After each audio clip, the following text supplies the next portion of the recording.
الحمد لله.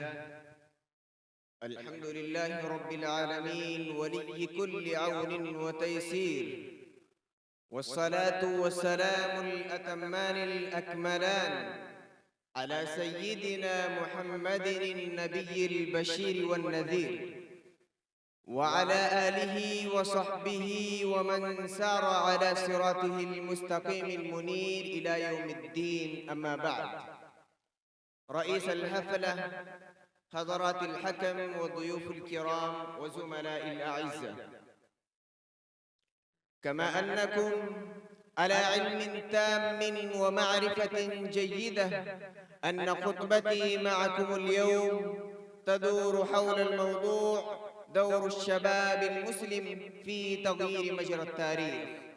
يا معشر الشباب، اعلموا أن الأوضاع الراهنة التي يمر بها الشعب المسلم الهندي، خاصة في أرض الهند، ليست هي خافية على أحد، فالمسلمون محصورون من كل جهة وجانب، وهم مستضعفون في الأرض، فلذلك يهجم عليهم أعداؤهم من الكفرة والهنادك حينا بعد حين، فيقتلون أولادهم ويهتكون أعراضهم ويسلبون أموالهم وأسلابهم ويهدمون بيوتهم وديارهم ويحرقون أراضيهم ومصانعهم ويصيبونهم بالخسارات والمضار الفادحة ما استطاعوا،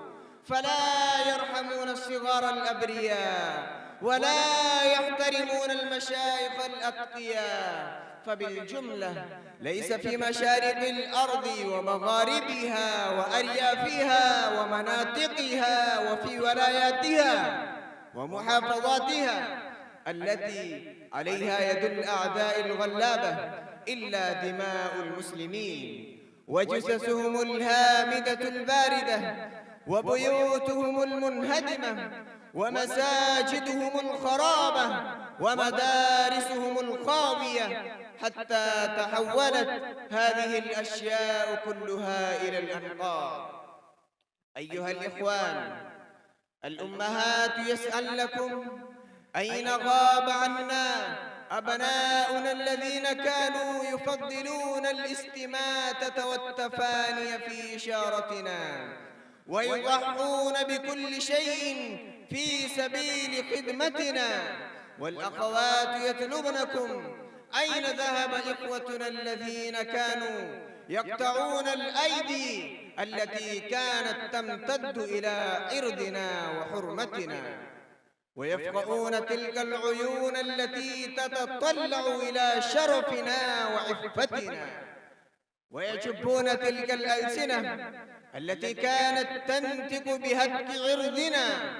والشيوخ يدعونكم: أين ذهب أين ذهب أولادنا الذين كانوا لا يتقهقرون إلى الوراء في سبيل مرضاتنا، بل يحافظون على حرمة لحيتنا؟